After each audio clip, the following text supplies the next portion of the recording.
ออฟฟิศใหม่นะครับของอิงที่เพิ่งรีโนเวทเราไม่ได้จ้างอินทีเรียเลยนะครับเราทำทุกอย่างเองหมดเลยแต่ไม่มีใครใช้เลยทำไมไม่มีใช้กันซึ่งเมื่อก่อนเนี่ยชั้นนี้เป็นชั้นที่น่ากลัวมากทุกคนระวังอากงมาเข้าฝัน 200,000 ออเดอร์นะครับงบที่รีโนเวททั้งหมดเลยนะครับตั้งแต่รื้อถอนทุกอย่างทำฝ้าเดินไฟรวมแล้วทั้งหมดเนี่ยสวัสดีครับเพื่อนๆทุกคนกลับมาอีกครั้งกับพลิกหลังคลาสวิดีโอที่จะพาเพื่อนๆทุกคนเนี่ยไปพบกับโลกใหม่นอกห้องเรียนสกินแคร์นะครับวันนี้เนี่ยเราอยู่กันที่ออฟฟิศใหม่นะครับของอิงที่เพิ่งรีโนเวทหรือว่าเพิ่งต่อเติมเพิ่งขยายเสร็จเรียบร้อยนะครับบอกเลยว่าเป็นโปรเจกต์ที่ยากลำบากมากๆนะครับเพราะว่าเป็นการรีโนเวทออฟฟิศหรือว่าตึกเก่า40 ปีของอากงนะครับมาทำเป็นออฟฟิศสตาร์ทอัพคนรุ่นใหม่นะครับเดี๋ยววันนี้เนี่ยอิงจะรับบทบูมดาลิตนะครับแล้วก็พาไปชี้เป้าเฟอร์นิเจอร์ชี้เป้าทุกอย่างเลยนะครับว่าจะเป็นพื้นเก้าอี้ม่านไฟต่างๆนะครับแล้วก็จะบอกเลยว่าอิงเนี่ยใช้งบไปเท่าไหร่นะครับแล้วก็เจอความยากลำบากเจออุปสรรคอะไรบ้างนะครับเผื่อว่าจะเป็นประโยชน์สำหรับเพื่อนๆคนไหนก็ตามที่กำลังมีแพลนรีโนเวทบ้านรีโนเวทออฟฟิศต่างๆอยู่นะครับก็เดี๋ยวเราขึ้นไปดูข้างบนกันเลยนะครับก็อย่างที่เห็นเลยนะครับอันนี้เนี่ยก็เป็นตึกเก่าของอากงนะครับก็คือเป็นโรงพิมพ์อยู่นะปัจจุบันนะครับที่หม่าแล้วก็ครอบครัวหม่าเขาก็ทำอยู่นะครับก็จะมีทั้งหมด3ชั้นซึ่งบริษัทของอิงเนี่ยตอนนี้ก็มีอยู่2บริษัทด้วยกันในตึกนี้นะครับก็จะมีบริษัทพลิกหลังกล่องนะครับอันนี้ก็จะเป็นบริษัทที่เราทำคอนเทนต์อย่างเดียวเลยแล้วก็บริษัทอิงซีเคนะครับอันนี้ก็บริษัทที่ทำแบรนด์อิงกรุ๊ปนั่นเองถามว่าทำไมต้องแยกเป็น2บริษัทก็เพราะว่าบริษัทนี้เนี่ยพลิกหลังกล่องนะครับจะเป็นบริษัทที่พุ่งคอนเทนต์อย่างเดียวเลยหมายถึงว่าในอนาคตเนี่ยถ้าเกิดอิงจะเปิดแบรนด์อื่นๆนะครับอาจจะแบบสมมติทำร้านอาหารสมมติทำสปาทำอะไรก็ตามนะครับก็จะเป็นบริษัทพลิกหลังกล่องที่เป็นเหมือนกับศูนย์กลางการคิดคอนเทนต์ของอาณาจักรอิงนะครับทุกวันนี้บริษัทอิงซีเคอ่ะก็คือจ้างบริษัทพลิกหลังกล่องทำคอนเทนต์อยู่นะครับเงินเข้าซ้ายขวา โอเคครับตอนนี้ก็ขึ้นมาที่ชั้น3แล้วนะครับก็ราวบันไดจะสังเกตว่ามีความแบบหลุยสุดๆวินเทจสุดๆนะครับคืออันนี้เป็นราวบันไดที่อากงเลือกมาก็อยู่มานานแล้วนะครับแล้วอิงก็อยากเปลี่ยนมากๆเลยแต่ว่าอาอีเขาก็ขู่เอาไว้ว่าถ้าเกิดเปลี่ยนเนี่ยระวังอากงมาเข้าฝันนะครับต้องแบบว่าขออากงก่อนทุกอย่างจะทำอะไรที่นี่จะต้องขออากงก่อนนะครับแต่ว่าขึ้นมาถึงตรงนี้ก็จะเปลี่ยนมูดไปเลยนะครับกลายเป็นมูดแบบว่าออฟฟิศสตาร์ทอัพคนรุ่นใหม่เลยทันทีนะครับเดี๋ยววันนี้จะพาเข้าไปดูข้างในกันอิงซีเคเนี่ยจะอยู่ชั้นนี้ชั้น3นะครับแล้วก็ยังชั้นบนเนี่ยก็จะเป็นพลิกหลังกล่องเป็นสตูดิโอที่เพื่อนๆทุกคนก็เห็นอิงถ่ายคอนเทนต์อยู่ทุกอาทิตย์อยู่แล้วนะครับทำไมต้องแยกเป็น2 ชั้นคือจริงๆต้องบอกว่าตึกนี้เป็นตึกเก่าแล้วก็พื้นที่จำกัดในแต่ละชั้นนะครับเราก็เลยต้องเลือกดีๆว่าเราจะทำอะไรในชั้นไหนนะครับดีเทลแรกที่อิงอยากจะให้ทุกคนสังเกตนะครับที่อิงชอบมากๆเลยเกี่ยวกับตรงนี้ก็คือตอนแรกเนี่ยมันเป็นผนังแบบขาวปกติโล่งๆแล้วมีแค่ป้ายอันนี้แปะอยู่ทื่อๆอยู่อันหนึ่งนะครับเราก็ดูแล้วจริงๆมันก็ทำอะไรกับผนังตรงนี้ได้เหมือนกันนะเราก็เลยไปหาสิ่งนี้มานะครับมันจะเป็นไม้อัดเป็นแผงยักษ์เลยนะครับซึ่งเวลาที่เขามาติดตั้งเขาก็เอาเป็นแผงพวกนี้มานะครับแล้วเขาก็แปะเข้าไปเลยง่ายมากเลยนะครับแล้วก็มันแบบไม่ได้แพงมากด้วยแล้วก็ค่อนข้างทนแล้วจริงๆเขามีให้เลือกหลายลายแล้วก็หลายสีมากๆเลยนะครับอิงคิดว่ามันเป็นอะไรที่สามารถเพิ่มมิติให้กับกำแพงที่ไม่รู้ว่าจะทำอะไรดีมันเป็นวิธีที่เพิ่มความสวยงามให้กับมันได้แบบง่ายๆเลยนะครับแล้วก็ไม่แพงด้วยเมื่อกี้เราก็เลี้ยวขวามานะครับเราก็จะมาถึงฮอลล์เวย์นี้ซึ่งเมื่อก่อนเนี่ยชั้นนี้เป็นชั้นที่น่ากลัวมากทุกคนเมื่อก่อนตรงนี้มันจะเป็นห้องเก็บสมบัติเก่าของอากงซึ่งมันเป็นไหจีนเก่าๆเป็นพันอันเลยคือไปทั้งชั้นไปถึงสุดนู่นเลยเป็นไหจีนเก่าอย่างเดียวเลยนะครับคือต้องบอกว่าทุกอย่างที่เราทำบนตึกนี้นะครับจะต้องขออนุญาตจากคณะกรรมการตระกูลก่อนอากูทุกคนจะต้อง approve อนุมัติทุกอย่างที่เราจะทำนะครับตอนแรกคือเขาไม่ได้อยากให้เราทำอะไรเลยเพราะว่าก็เข้าใจว่ามันเป็นสิ่งที่อากงทำมาตั้งแต่สมัยก่อนนู้นแล้วก็ตอนที่อากงเสียไปเนี่ยเขาก็อยากที่จะ preserve หรือว่าเก็บของอากงไว้ให้หมดใช่จนสุดท้ายเนี่ยเขาเห็นว่าบริษัทเราเติบโตมากขึ้นจริงๆแล้วก็เติบโตแบบค่อนข้างรวดเร็วเขาก็เลยอนุญาตให้เราทำนะครับจริงๆเราคิดอยู่นานเหมือนกันนะว่าเราควรที่จะไปเช่าที่อื่นเลยดีไหมหรือว่าเราควรที่จะมาทุ่มเงินตรงนี้เพื่อที่จะปรับปรุงนะครับซึ่งยิ่งคิดไปคิดมาแล้วเนี่ยถ้าเกิดเราไปเช่าที่อื่นนะมันก็จะเป็นการเพิ่ม fixed cost ของเราในทุกเดือนนะครับก็คือค่าเช่านะครับแต่ว่าถ้าเกิดเรายอมลงทุนครั้งนี้เพื่อที่จะสร้างออฟฟิศ renovate ออฟฟิศใหม่ขึ้นมาเองมันก็ถือว่าเป็น asset ให้กับเรานะครับถึงในอนาคตเนี่ยเราอาจจะไม่ได้อยู่ตรงนี้แล้วแต่ว่ามันก็เป็นสิ่งที่เราสร้างเอาไว้ที่เราอาจจะปล่อยเช่าต่อก็ได้หรือว่าอาจจะเป็นทุนของเราที่เราเอาไปทำต่อยอดได้เรื่อยๆนะครับก็เลยตัดสินใจ renovate ดีกว่านะครับ ก็จะบอกว่าตึกเนี้ยโชคดีที่โลเคชันมันก็ดีด้วยอยู่เอกมัยพระราม 9 เลย ซึ่งคนก็เดินทางมาได้ง่ายนะครับแล้วก็เดี๋ยวก็จะมีรถไฟอยู่ข้างหน้าด้วยแล้วก็เป็นตึกที่ energy ดีเจเนอเรชันหมารุ่นหมาอีทุกคนก็คือทำมาหากินในตึกนี้มาตั้งแต่ไหนแต่ไรแล้วนะครับแล้วก็รู้สึกว่าenergy มันดีกับตระกูลของเราถ้าเกิดอิงมาทำออฟฟิศตรงนี้เนี่ยมันก็น่าจะมีสิ่งดีๆที่ส่งต่อมาอากงคอยคุ้มครองใช่ครับ เราก็พูดไปเรื่อยๆนะครับพนักงานก็ทำงานอยู่ด้วยอะไรใช่ไหมโอเคครับอันนี้ก็เข้ามาที่ห้องแรกของเรานะครับจะเป็นในส่วนของออฟฟิศใหญ่เลยนะครับถามว่าออฟฟิศนี้ตกแต่งเป็นสไตล์อะไรนะครับก็จะเป็น Japandi ผสมกับ Scandinavian ผสมกับกลิ่นอายของ Great Gatsby ต่างๆนานานะครับไม่ใช่ ก็คือจริงๆแล้วทำให้มันเป็นสไตล์ Scandi ดีกว่านะครับ Scandi คือ Scandinavian นะครับอยากจะให้มันมีความคลีนมีความสบายตานะครับดูมินิมอลแต่ว่าก็ยังฟังชั่นอลอยู่นะครับถ้าสังเกตเนี่ยอิงก็จะใช้สีเป็นสีออฟไวท์สำหรับกำแพงเพนทั้งหมดเลยนะครับออฟไวท์ให้มันมีติดความวอร์มติดความเหลืองอยู่นิดนึงนะครับมันจะได้ดูโฮมี่ดูไม่เย็นดูไม่แข็งทื่อจนเกินไปนะครับถ้าสังเกตเนี่ยพื้นก็จะเป็นพื้นสีสไตล์คล้ายๆกันเลยนะครับอันนี้เนี่ยจะทำมาจากวัสดุเป็นกระเบื้องยางลายไม้นะครับคล้ายกับไม้จริงมากๆเลยแต่ว่ามันก็ยังมีความทนทานมากนะครับสามารถทำความสะอาดได้ง่ายแล้วก็จริงๆตอนติดตั้งก็คือง่ายมากๆเลยทุกคนเขาเข้ามาภายในแบบ2 ชั่วโมงคือแบบต่อก็คือเสร็จหมดแล้วนะครับเฟอร์นิเจอร์ต่างๆในห้องนี้เลือกเองทุกอย่างเลยใช่ไหมใช่คือจะบอกว่าเราไม่ได้จ้างอินทีเรียเลยทุกอย่างคือเราทำเองหมดเลยนะครับจริงๆก็ต้องให้เครดิตให้กับคนนี้นะครับชื่อว่าคุณวสินทร์นะครับฮัลโหล วสินทร์เป็นคนที่ดีไซน์สินค้าให้เราทั้งหมดเลยนะครับซึ่งจริงๆแล้ววสินทร์เขาเก่งมากเลยเพราะว่าเขาเคยเป็นสถาปนิกอยู่ A49 นะครับเราก็เลยโชคดีมากเลยที่มีเขาก็จะเป็นคนที่ช่วยวางเลเยอร์ฟลอร์แพลนทั้งหมดให้เราเลยนะครับก็โชคดีที่ไม่ต้องจ้างอินทีเรียนะครับถ้าสังเกตเพดานตรงนี้เนี่ยจริงๆแล้วห้องเก่ามันจะเป็นเพดานที่ค่อนข้างเตี้ยนะครับแล้วก็ฝ้ามันจะลงมาเยอะมากเลยแต่ว่าตอนที่เราทำการรีโนเวทตรงนี้เราก็พบว่าเฮ้ยจริงๆหลังคาตรงนี้มันจะเป็นหลังคาสแลนต์แบบเฉียงลงมาแล้วมันค่อนข้างสูงมากๆเลยเราก็เลยตัดสินใจรื้อฝ้าออกไปหมดเลยนะครับเพราะว่ารู้สึกว่ามันทำให้มีความโปร่งมากขึ้นทำให้ออฟฟิศดูสูงมากขึ้นนั่นเองนะครับเฟอร์นิเจอร์ทั้งหมดอิงก็เป็นคนเลือกเองหมดเลยนะครับโต๊ะกับเก้าอี้เนี่ยจะมาจาก Modern Form นะครับอันนี้ไม่ได้รับสปอนเซอร์นะอันนี้คือแบบว่าเลือกเองซื้อเองแล้วก็ชอบเองนะครับโต๊ะก็จะเลือกเป็นแบบไม้สีอ่อนๆนะครับให้เข้ากับโทนของพื้นแล้วก็มีตู้เล็กๆตรงนี้ให้กับพนักงานทุกคนด้วยนะครับโต๊ะเนี้ยไม่โยกเยกเลยนะครับรู้สึกแข็งแรงมากแล้วก็ทำอะไรตกใส่ก็คือไม่เป็นไรเลยนะครับเวิร์กมากแล้วก็ราคาดีด้วย Modern Form นะครับคือถ้าเกิดสังเกตนะพวกอะไรที่เป็นอลูมิเนียมทั้งหมดเลยอิงจะเลือกเป็นสีดำนะครับเพราะว่ารู้สึกว่ามันจะช่วยตัดความเลี่ยนของความเป็นสีขาวความเป็นสีแบบเหลืองๆทั้งหมดได้นะครับส่วนไฟเนี่ยเราก็เลือกเป็นของ Home Pro นะครับถ้าเกิดจำไม่ผิดนะเพราะว่ามันสวยนะครับเน้นสวยไม่ได้เน้นสว่าง เพราะว่าอย่างที่เห็นก็คือไม่ค่อยสว่างเท่าไหร่แต่ว่าคือสวยมากแล้วก็อิงว่ามันดูเข้ากับธีมของออฟฟิศคนรุ่นใหม่ออฟฟิศสตาร์ทอัพมากๆเลยนะครับราคาดีมากด้วยนะครับตอนแรกอิงตกใจมากเลยว่าตอนแรกเรามีห้องแค่ห้องเดียวเล็กๆอยู่ตรงนู้นนะครับแต่ว่าพอบริษัทขยายตัวเร็วขึ้นเนี่ยเราก็ต้องรับพนักงานเยอะขึ้นนะครับซึ่งเยอะกว่าที่อิงคิดเอาไว้เหมือนกันตอนแรกเนี่ยเราขยายมาแค่ถึงตรงนี้แต่ว่าอีกแค่แบบเดือนเดียวก็ต้องขยายออกไปทั้งหมดตรงนี้เลยนะครับเพราะพนักงานแบบเข้ามาอย่างรวดเร็วมากๆนะครับซึ่งตอนนี้อย่างที่เห็นก็แทบจะเต็มแล้วคือวันนี้พนักงานบางคนไม่มาแต่ว่าจริงๆแล้วคือเรานั่งกันเต็มห้องเลยตอนนี้รู้สึกว่าอีกไม่นานก็อาจจะต้องขยายเพิ่มอีกแล้วนะครับ ตอนแรกเนี่ยอิงมีห้องผู้บริหารอยู่ตรงนู้นนะครับแต่ว่าผมว่าหลับเพราะว่ามันแบบว่าอยู่คนเดียวแล้วมันเงียบเหงานะครับ คือมันไม่ค่อยเข้ากับ culture ของสตาร์ทอัพเท่าไหร่ที่อิงอยากจะให้ทุกคนเนี่ยมีการแลกเปลี่ยนไอเดียมีการคุยกันตลอดเวลาอาจจะเป็นข้ามแผนกก็ได้ marketing ก็ต้องคุยกับกราฟิกตลอดเวลา PD product development ก็ต้องคุยกับกราฟิกหรือคุยกับ marketing ตลอดเวลาคืออยากให้มันเป็น open space ที่ทุกคนสามารถทำงานร่วมกันแบบ collaboratively ได้นะครับตู้ของอะไรอ่ะตู้ของสยามสตีล ตู้ของสยามสตีลนะครับ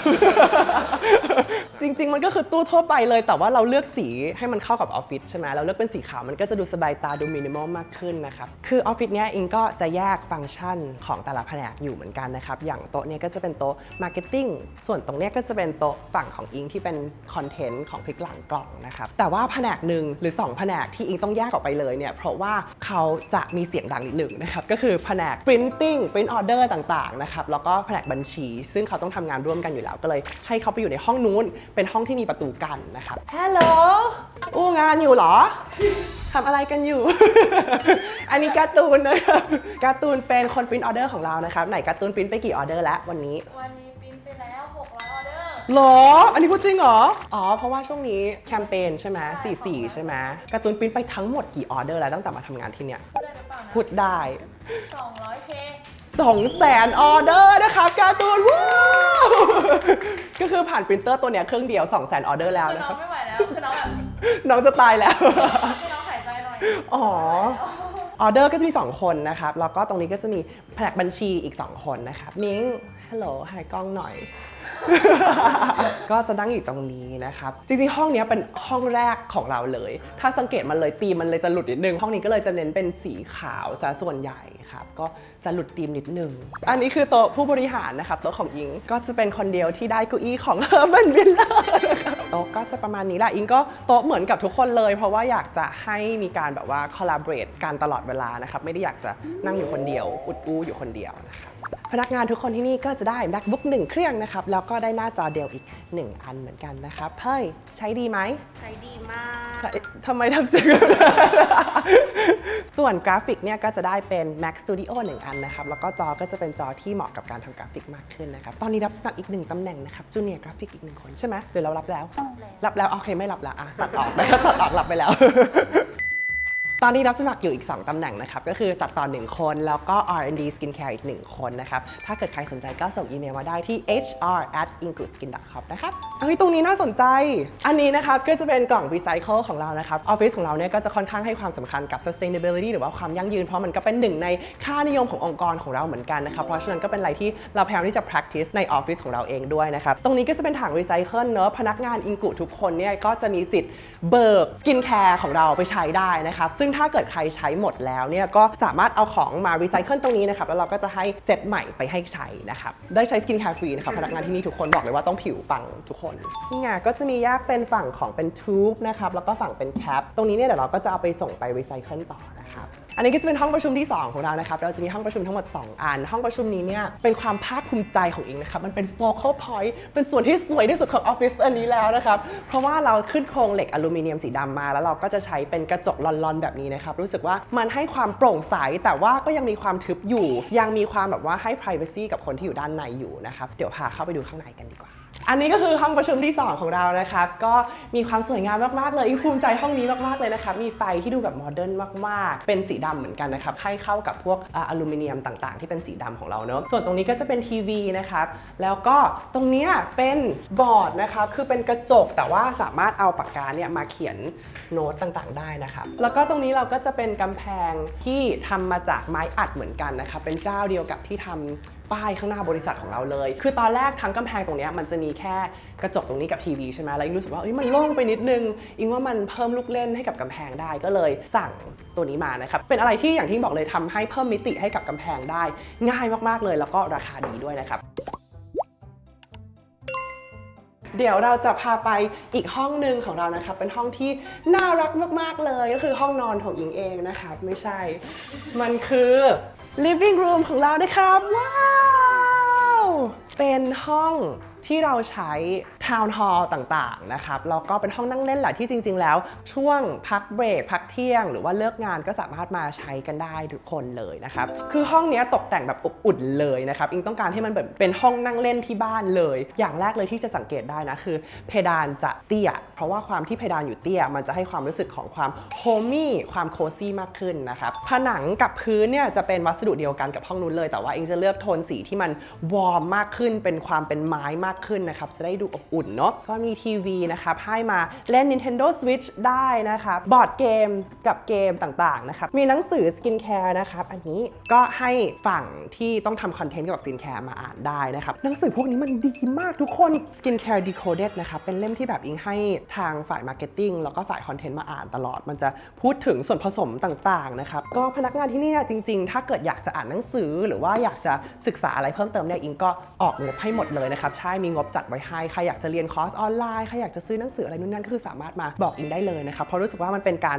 ช่วยอัพสกิลพนักงานที่นี่ได้ดีนะครับส่วนเฟอร์นิเจอร์ฝั่งนี้ก็จะเป็นของอีเกียหมดเลยนะครับเพราะว่ารู้สึกว่าเขาทำได้สวยแล้วก็น่ารักมากทุกคนโต๊ะอันเนี้ยประมาณ 7,000 หรือ 8,000 บาทนะครับแล้วก็มีเชลฟ์ข้างล่างนะครับรู้สึกว่าสวยมากแล้วก็มันจะเป็นขอบมนๆแบบนี้ซึ่งมันก็จะเข้ากับความมนของกำแพงตรงนี้ด้วยนะครับมีความลิงก์กันพรมก็เป็นของอีเกียเหมือนกันโซฟาอันนี้นะครับซื้อเป็นตัวที่4แล้วนะครับอิงซื้อ2ตัวที่เมกาซื้อตัวหนึ่งที่สตูดิโอข้างบนนะครับแล้วมันใช้ดีมากแบบทนทานสุดๆถึกมากๆนะครับแล้วก็ราคาดีมากก็เลยซื้อตัวที่4มาแล้วก็มาไว้ในห้องนั่งเล่นอันนี้นะครับนั่งได้หลายคนด้วยแล้วก็ผ้าวัสดุเขามันทนมากๆเลยทุกคนปลอกหมอนจาก H&M Home นะครับช่วงนี้ H&M Home ทำของตกแต่งสวยมากสวยแบบตะโกนนะครับคุณภาพดีมากแล้วก็ลายน่ารักมากสีก็เลือกเป็นสีเอิร์ธโทนเหมือนกันนะครับให้มันเข้ากับห้องนี้นะครับมูลี่ข้างหลังเนี่ยอิงก็เลือกเป็นโทนสีไม้ที่มันเข้มขึ้นเหมือนกันนะครับก็จะโฮมี่มากขึ้นกว่าในออฟฟิศข้างในนะครับรูปนะครับของใครอ่านออกคือหม่าม้าชอบสะสมภาพวาดจากศิลปินแห่งชาติของคนไทยนะครับคือเหตุผลที่เลือกภาพนี้มาเนี่ยก็เพราะว่ารู้สึกว่าโทนสีเนี่ยมันเข้ากับห้องเท่านั้นเองส่วนไฟของห้องนี้นะครับเป็นอะไรที่อิงคิดหนักมากถ้าเกิดสังเกตนะครับอิงจะทำให้ฝ้าเนี่ยมันลงมานิดนึงแล้วก็ซ่อนไฟไว้ด้านหลังนะครับคือห้องที่ดีเนี่ยมันควรจะมีไฟหลายประเภทเนอะไฟที่อยู่ใต้ฝ้าอันนี้นะครับเราเรียกว่าเป็นไฟ ambient lighting นะครับมันคือไฟที่สามารถให้แสงให้เท่ากันได้ในทั้งห้องนะครับแต่ว่าถ้าเกิดทั้งห้องเนี่ยมันมีแค่ ambient lighting มันก็จะมีความน่าเบื่อนะครับเราก็เลยต้องเพิ่มมิติขึ้นมานิดนึงเราก็จะมีไฟที่เรียกว่า accent lighting นะครับ accent lighting ก็คือไฟที่มันส่องไปอย่างใดอย่างหนึ่งนะครับมีแสงขึ้นมาส่วนไฟประเภทที่3นะครับคือไฟแบบว่า task lighting task lighting เนี่ยก็คือไฟที่มันจะให้แสงกับสิ่งที่เราต้องใช้งานอะถ้าเกิดไม่มีไฟตรงนี้มันก็จะค่อนข้างมืดนะครับเพราะฉะนั้นถ้าสังเกตในห้องนี้จะมีไฟทั้งหมด3ประเภทด้วยกันนะครับแนะนำว่าให้เลือกไฟหลายๆแบบมันจะเพิ่มมิติให้กับห้องได้มากๆเลยนะครับข้างหลังอันนี้ก็จะเป็นดิสเพลย์อันนี้เป็นดิสเพลย์ของอิงกุจากตอนที่เราไปออกงานที่สยามเซ็นเตอร์นะครับทุกครั้งที่เราออกงานเนี่ยเราจะสามารถเก็บทุกอย่างกลับมาได้หมดเลยนะครับจริงๆมีโกดังอยู่ข้างหลังที่มีดิสเพลย์ทั้งหมดของอิงกุนะครับแต่ว่าอิงว่าอันเนี้ยน่ารักแล้วมันก็โชว์ความเป็นอิงกุมากๆนะครับเราก็จะวาง product เอาไว้ตรงนี้ปกติพอที่เรามีจัด BA training นะครับเพราะว่าห้องนี้ก็เป็นห้องที่อิงมาเทรนพี่ๆ BA สาขา Eve and Boy แต่ละที่เหมือนกันนะครับเขาก็จะได้เห็น product ของเราอย่างชัดเจนมากขึ้นนะครับโต๊ะอันนี้เนี่ยอิงว่ามันก็เป็นอีกหนึ่ง space ละกันที่ทำให้พนักงานเนี่ยสามารถมานั่งทำงานแบบ collaboratively ได้นะครับเป็นโต๊ะที่ไม่ค่อยมีใครใช้หรอก แต่ว่าก็อิงว่ามันเหมือนบาร์มานั่งแบบจิบจับเปลี่ยนอริยบทในการนั่งทำงานได้ดีนะครับแต่ไม่มีใครใช้เลยทำไมไม่มีใช้กัน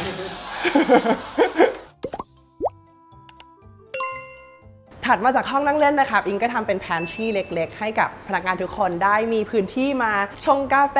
ชงชาตอนเช้านะครับมีตู้เย็นมีไมโครเวฟแล้วก็มีนี่ด้วยเครื่องกรองน้ำของโคเวนะครับอันนี้ก็อิงรู้สึกว่าทำให้ประหยัดพลาสติกนะครับไม่ต้องซื้อพวกขวดน้ำมานะครับทุกคนเนี่ยก็จะมีกระติกน้ำแล้วก็มากดน้ำได้นะครับลดขยะได้แล้วก็รสชาติก็ไม่แย่นะครับ รู้สึกว่าเขากรองน้ำได้ค่อนข้างดีมากๆเลยนะครับแล้วก็ตรงนี้ก็จะเป็นพวกถ้วยชามต่างๆนะครับตรงนี้เราใช้ของHuffle อันนี้เราเพิ่งทำเสร็จใหม่ๆเอี่ยมๆแบบว่าเพิ่งเสร็จเมื่อเดือนที่แล้วเลยนะครับส่วนวัสดุตรงนี้เราก็จะเลือกเป็นสีดำเหมือนกันให้เข้ากับในออฟฟิศด้านในนะครับส่วนไม้ก็จะเป็นไม้โทนวอร์มนิดนึงนะครับเข้ากับห้องนั่งเล่นนะครับตรงนี้ก็จะเป็น subway tiles นะครับรู้สึกว่ามันก็แข็งแรงดีดูคลีนดูมินิมอลนะครับแล้วก็ทำความสะอาดง่ายด้วยนะครับโต๊ะอันนี้ก็คือโต๊ะชั่วคราวนะครับอิงสั่งโต๊ะใหม่ไปแล้วอันนี้ใช้แทนไปก่อนเป็นโต๊ะสมัยอากงเหมือนกันก็คือขาแบบดูรู้เลยว่าเป็นโต๊ะโบราณมากๆแต่ว่ากำลังมาทุกคนใจเย็นก่อน ส่วนถัดมาตรงนี้ห้องนี้จะเป็นห้องฟิตเนสห้องออกกำลังกายนะครับพนักงานสามารถมาใช้ได้แต่ว่าถามว่ามีใครใช้ไหมก็ไม่ใช้เลยพนักงานทุกคนมีแต่กินขนมแล้วก็ไม่ออกกำลังกายเลยถึงขั้นที่ว่า HR ตอนนี้กำลังจะออก competition การแข่งขันเดือนหน้านะครับใครลดน้ำหนักได้มากที่สุดก็จะได้รับเงินรางวัลไป